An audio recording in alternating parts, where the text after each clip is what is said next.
hosts. I'm Diane Bortoletto. And I'm Monique Ciccardo. Let's do it.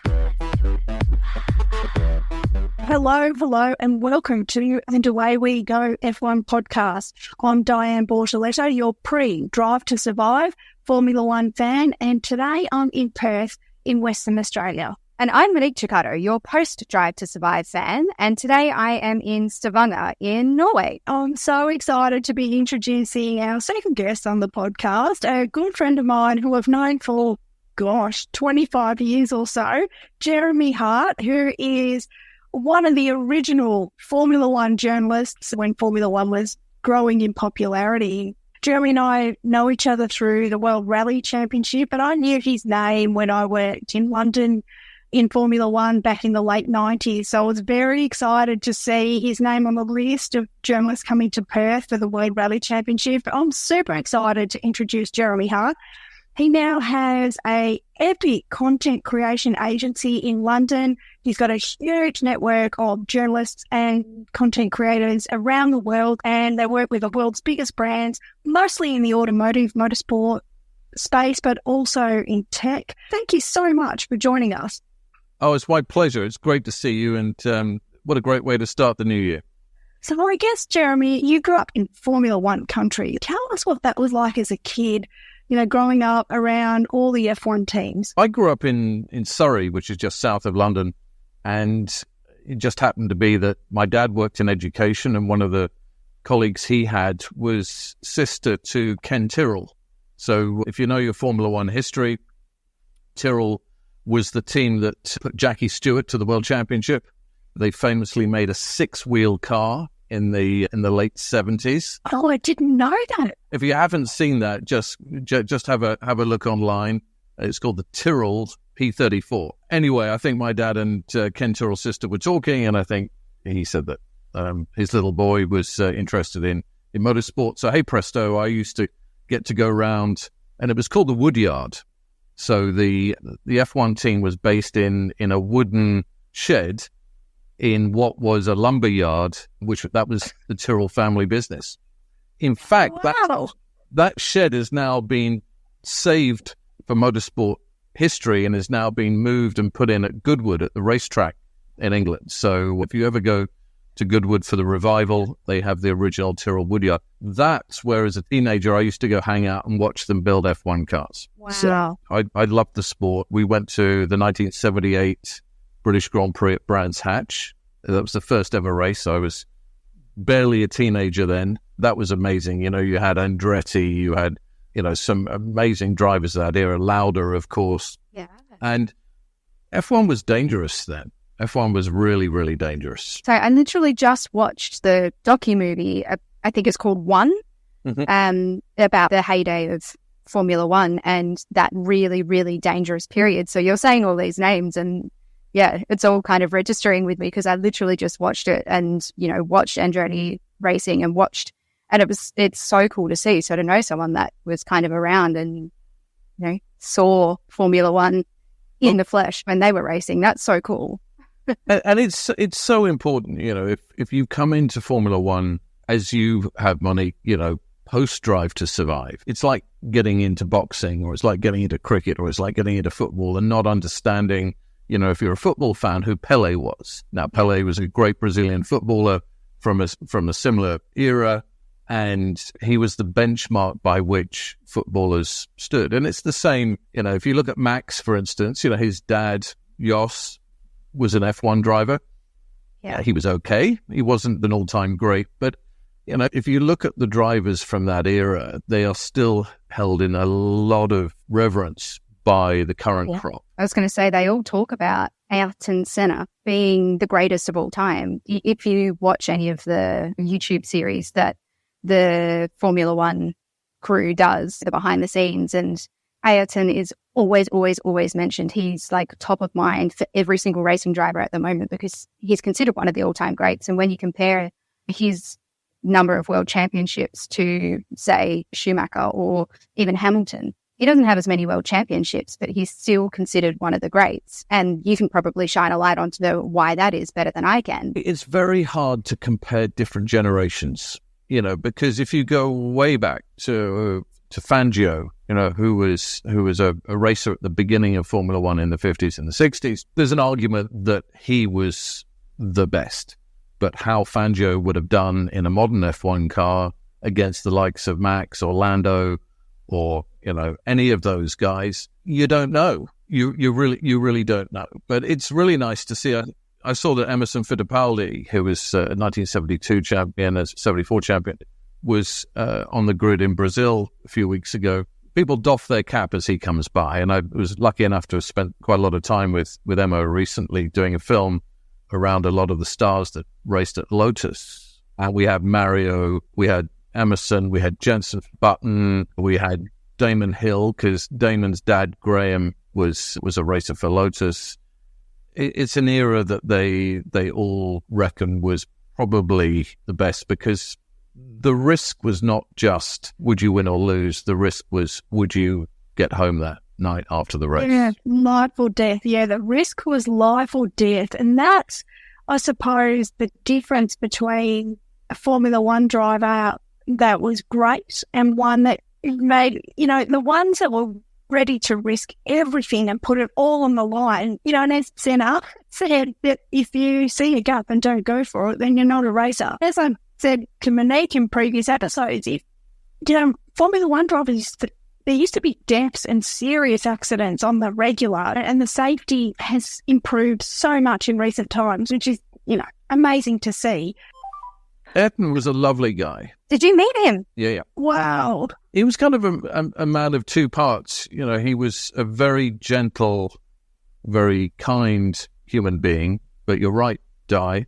Get in behind the wheel of the car, put the helmet on, and nothing would stop him. Take no prisoners. It was interesting. My first job as a journalist was actually at the local radio station in the same area where I grew up. And so we had Tyrrell, McLaren, who are still based in the area. They're at Woking in Surrey, and they have a much, much smarter setup now than they did then. Brabham, which was the team owned by Bernie Eccelstone, who used to run Formula One. We have Benetton, which was owned by the Italian fashion label and then became Renault and has moved to Enstone in Oxfordshire, north of London. And we had another team called Haas Lola, nothing to do with the Haas team that's in F1 now.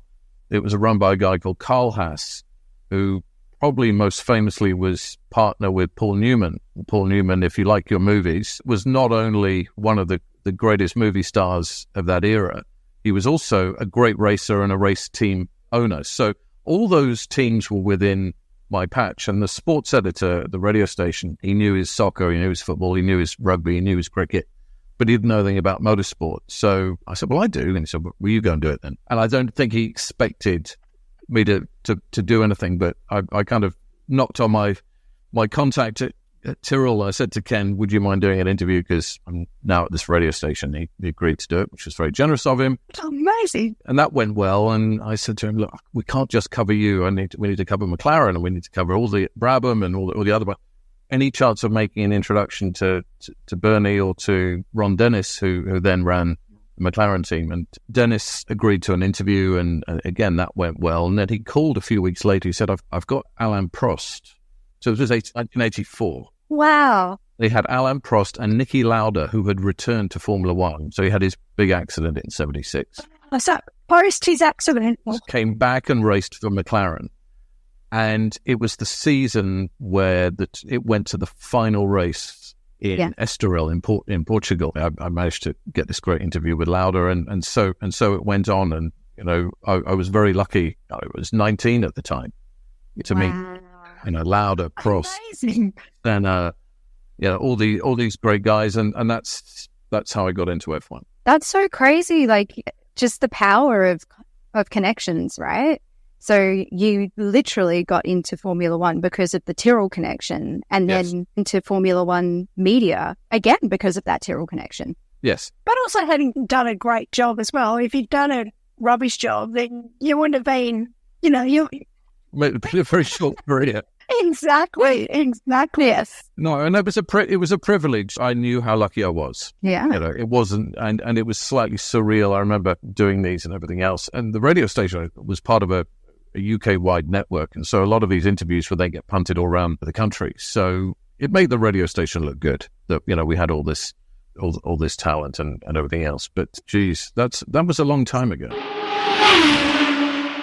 McLaren took me to the season finale in Estoril, and they said, if you can get there, we'll host you. So I went to the same sports editor and said, can I have some budget to fly down to Portugal? He said, find the cheapest way of getting there and we'll cover it. And that was by train. So a train from the UK to Portugal is not that easy. It took about 2.5 days. But anyway, it was a great season finale. Half a point in it. I'll let you look online as to season 1, the HD4 type. Wow. How amazing. So from there, where did your career take you from there? Well, I knew the Tyrrell guys very well. I used to go to a lot of races with them. We had the likes of Martin Brundle, who you guys, I'm sure, will know. He's a commentator. He's famous for doing Martin's grid walk. So, I was in and out of F1 for 20 years. So I didn't do it full time. So I love motorsport, and I spent a lot of my career in motorsport. I wanted a career as a more widespread, serious journalist. So left radio, went into some of the newspapers in the UK. It was at the Times, at the Independent, which you may or may not have heard of. The London Times is pretty famous. But I would always go to 2 or 3, 4 races a year. I do feature pieces rather than doing reportage of who won and who lost, which never really interested me so much. But I do big feature pieces. And went to F1 Racing magazine had started then, which was an absolutely fabulous magazine. Yeah, I remember that when I worked in London. That was an awesome mag, yeah. Absolutely beautiful. Edited at the time by still a very good friend of mine, Matt Bishop. So Matt then went into PR and was at McLaren and Aston Martin and various others. But Matt was editor then, so I did some fabulous pieces with him. Hooked up with Niki Lauda again when he started up an airline and went flying with Niki Lauda on one of his jets. And came to Vegas. F1 had been to Vegas and they were trying to get it back there. And the guy that was promoting it was trying to broker a deal with Bernie Eccelstone, which is not an easy thing to do. Bernie is the master of the deal. But anyway, Bernie had been to Vegas to go and check this out. And this guy owned quite a big dog. And Bernie apparently had been at this guy's house. Anyway, the dog had taken a dislike to Mr. E, giving him a little bit of a nibble. So, which is brave. Which I have to say it was brave because I'm surprised Bernie didn't bite back. To be honest. Well, I was going to say Bernie is known for his connections. Anyway, the dog survived. Bernie survived. But I went there to do a piece for F1 Racing, and that was fun. Ended up going down to Buenos Aires in Argentina, do a piece with Carlos Reutemann, was a successful driver at a number of teams, Williams, Ferrari, Brabham, you name it. Never won the title. He was a very talented driver, but also wasn't always the most focused. But he then went into politics, so I went to Buenos Aires to do a piece with him on his aim to try and be the president of Argentina. And that's the great thing about this sport. This is not just a sport. It's so intertwined with geopolitics and big business and Hollywood and money, wealth, power. Yep, all of that. 100%. I have a question about your journalism, because you did feature pieces. Obviously, that's you get all these wonderful kind of Formula One adjacent stories, like you're just saying. What was your favorite piece that you've ever written then? Well, it's always quite nice getting a kind of jump on everybody else. Journalism is quite competitive, and it's always nice to get that scoop, if you like, or that exclusive. Going back to the radio days, everyone has an agenda, and Ron Dennis, I don't think he would mind me saying so, always worked to an agenda and was very successful in building that team up from virtually nothing to what it is now. He left the organization a few years ago, but really the McLaren you see now is largely down to him. Anyway, as a result, back in the day, it's Lewis's birthday next week, just as he heads off to Ferrari. So 26 years ago, when he was 13, I got the chance to go to his house in Stevenage, in just north of London. Bearing in mind, this guy was 13, and people were starting to talk about how good he was. He just signed this deal with McLaren under their young drivers program. Ron Dennis had spotted him And Lewis was a kart racer at this point. He was racing go-karts. Yeah. So I went for a number of outlets, newspapers, Auto Car Magazine in the UK, and went to interview him. And so we turned up at this very modest terraced house in Stevenage. His dad, Anthony, who's obviously his dad, but also at that time very much his mentor and his manager, brokered the deal, sent me off up to Lewis's bedroom to go and do the interview, which these days, of course, that wouldn't be appropriate. There we were hanging out in Lewis's childhood bedroom with posters of Schumacher on the wall. Senna. Yeah, exactly. He had his gaming console. He had Scalextrics, all this kind of stuff, as you would expect. His pride and joy was his autograph book. So he's showing me his autograph book. And in it, you've got Damon Hill, you've got David Coulthard, you've got Michael Schumacher. But next to their autographs, most of them, not all of them, had also put their phone numbers. Oh, what? Clearly, Ron Dennis was a guy to be on the right side of, career-wise, every other reason. And clearly, once Ron Dennis had given Lewis his seal of approval and was then putting him on this trajectory, nobody knew then, but, hopefully towards F1, these drivers said, well, look me up when you're famous type thing. Yeah. That was phenomenal. And up to the point where Lewis went into F1, met him a number of times, went to his first single-seat race at Brands Hatch with Formula Renault, which was excellent. Enjoyed time with the family. I don't talk to him, unfortunately, anymore, which is nothing negative. It's just life. We move on and do different things. But he really is an amazing talent, and I hope that Ferrari can give him a car that will enable him to do something amazing over the next couple of years. Because let's do a Schumacher. Let's do a Schumacher and get into Ferrari and come back. I think the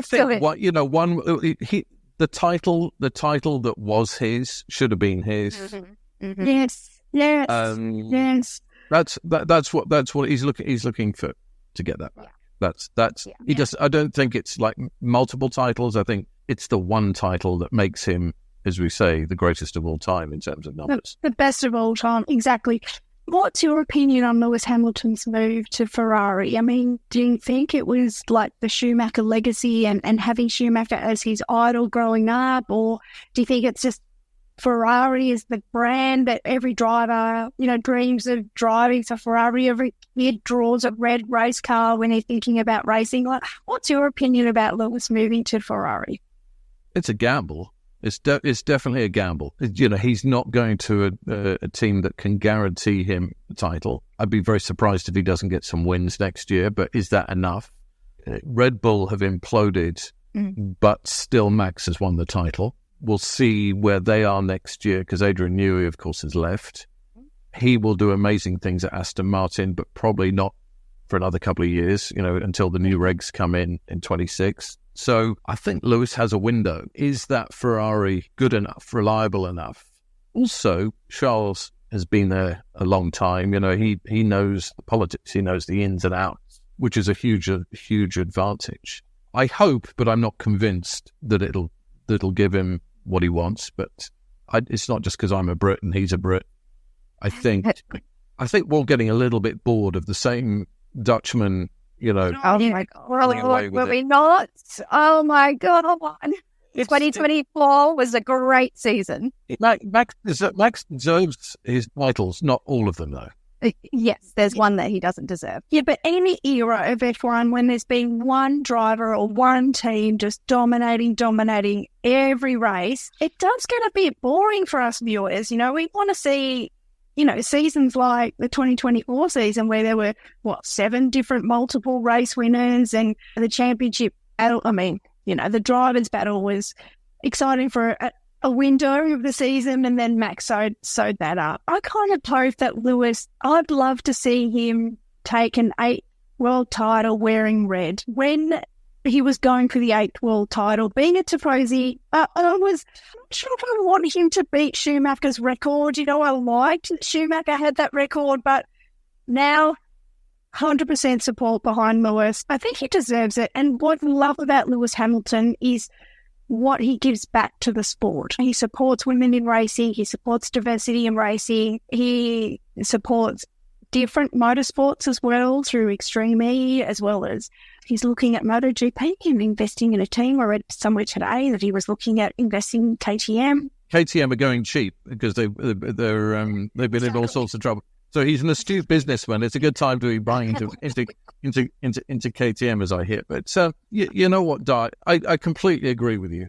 And there is something about Lewis. You know, he's never going to be the most popular within the paddock. He's a player, but he's not necessarily everyone's cup of tea.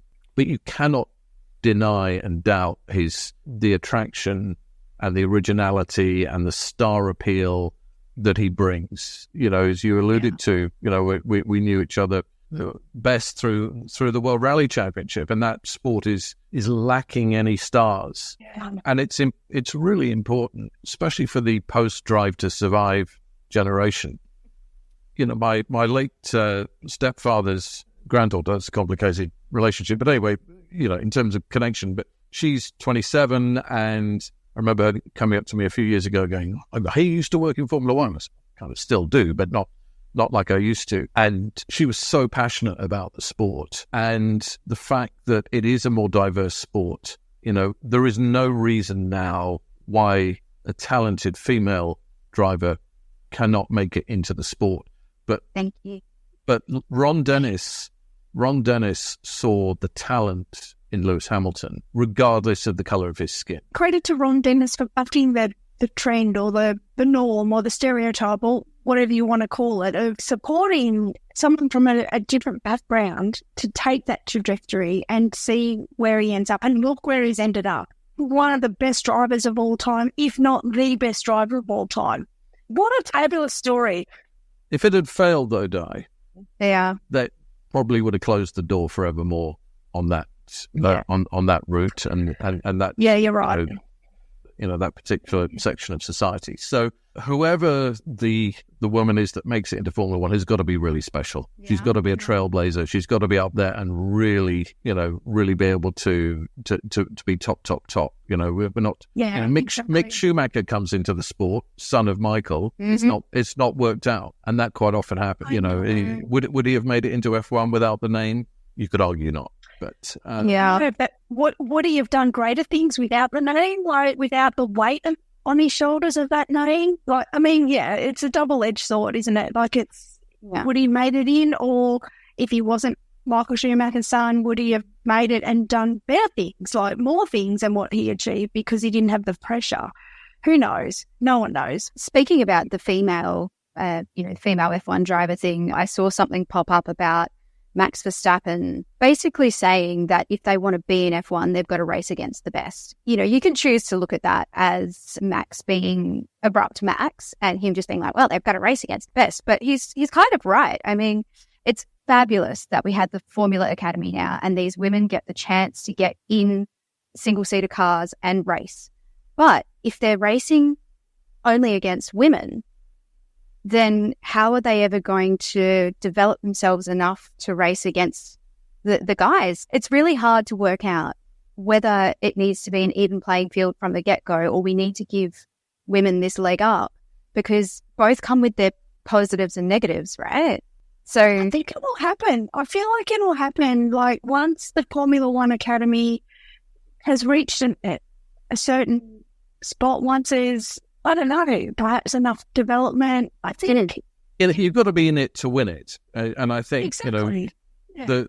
But the reality, and I agree with Max, I agree with, your sentiment as well, Monique, is that you've got to be able to beat the boys at some point. And, the cars are probably easier to drive than they have, for a long time. Certainly there was a period where, you needed as much brawn as brain to be able to control one. But the reality is that that's not unworkable these days for a fit, accomplished female driver. Yeah, I've discussed this before, is that I've watched females racing in Formula 2 literally just in the last 4 years. They didn't really get out of the bottom 5 and they weren't exactly super competitive against the guys, but they are in there and they do very rarely get those chances. But it just goes to show that there is this spot and this opportunity for women to be there. It's just that it's not developed enough, I guess. Or, Exactly. It's coming. It's coming. Yeah, it's coming. And when it does come, I'm here for it, and I'll be cheering the whole way. It's exciting. Yeah. And just as exciting as Esteban Ocon, who's likely to get the first female race engineer. Yes. I mean, not quite the same as a racing driver. Still exciting. It'll be exciting to hear a female voice on the team radio. Well, Bernie Collins, who's former strategy chief at Aston Martin, she's now at Sky F1, and she's got quite a difficult accent to understand if you're, certainly if English is not your first language. But what she says is normally pretty accurate, and she calls it time after time after time. And that was a very good call from the guys at Sky to bring her in with all her knowledge of F1 strategy, because it's so important and everything else. So, oh, totally. There are roles in the sport. It's a bit like, if you join the Air Force, it doesn't mean if you're not flying fast jets, you don't count. There are so many ways of making it work if you're in motorsport. And whether it's on the engineering side or the marketing side or whatever it happens to be, Di, you were in the sport at the time when I know the number of women in F1 was really small. Really small. You must have felt that. Yeah. Look, I was working on the PR side, so the team of PRs was women, but yes, the rest was all men. And then when I moved to the World Rally Championship, I was just surrounded by men besides a few of the other marketing managers who were women. It confused me because I was like, girls like motorsport too. Why I got there's more women working in the team? Going back to F1, Jeremy, you were one of the original Sky Sports commentators when Formula One started gaining popularity and being shown on TV. Tell us about those times. It was funny at the time I had moved over to do World Rally. I got sent by the London Times to go and do a piece with a guy called Colin McRae. Oh well, Colin was the sort of Max or the Lewis of World Rally, a bit of a star. I did a story with him. He did a job swap or a car swap with Martin Brundle one day at Silverstone. So Brundle, they were sponsored by the same tobacco company. Brundle got to drive Colin McRae's Subaru World Rally car, and Colin got to drive the Jordan F1 car. The abiding memory of that is Colin, who's not afraid to have a car go sideways, as rally drivers like. He came through the old Woodcut, which is one of the fastest corners at the old Silverstone. He got the left rear tyre of the Jordan on the dirt, and everyone goes, they kind of cover their eyes, this is going to be a huge accident. But Colin keeps the boot in, he keeps the power going. He has that car almost opposite lock, so the front wheels are turning left. The car is pointing at about 30 degrees across the track, and he holds it and pulls it out, and with this huge rooster tail. So anyway, I was doing that, and I was working for Channel 4 in London on the World Rally Championship. And I was on the edge of a stage, which is like the part of a rally where you see the car's time. And the phone goes, and it's Bernie Ecclestone's PA, and she goes, I've got Mr. E on the phone for you. I said, well, I'm out on a rally, but, okay. And he comes up. He goes, you're an awkward so-and-so. You like to ask drivers awkward questions. Would you like to come and do it for me? So I got invited to come and join Sky in the very early days of Sky F1. At that point, it was bankrolled by Bernie. So Bernie effectively ran it. But it was a great couple of years. Damon was on it. John Watson, who was a racer for McLaren. Ben Edwards, who's still a great commentator. We had an absolutely fabulous team doing it. It was a lot of fun. It was a huge amount of fun doing that. Oh, would have been just a hoot. And Damon has only just retired from Sky F1. I think I read the other day. Yeah, Damon's lovely. I still see him occasionally. He lives just up the road from me. So Damon's an awesome guy. What incredible stories, Jeremy. I feel like I could sit here and talk to you all day. Actually, I know I could sit here and talk to you all day. So thank you so much for coming on the podcast and sharing some of your stories. Thank you so much. Thank you. It's lovely to chat to you guys. Thank you so much for listening to our podcast. If you enjoyed what you've listened to, you can leave us a rating on your favorite podcast listening app. Please leave us a comment too. You can also find us on all your social media channels. Just search for And Away We Go F1 Podcast. We're on Instagram, Facebook, LinkedIn, YouTube, and TikTok. Thank you, Mon. Thank you, Jeremy. And thank you for having us in your ears. Until next time, and until lights out.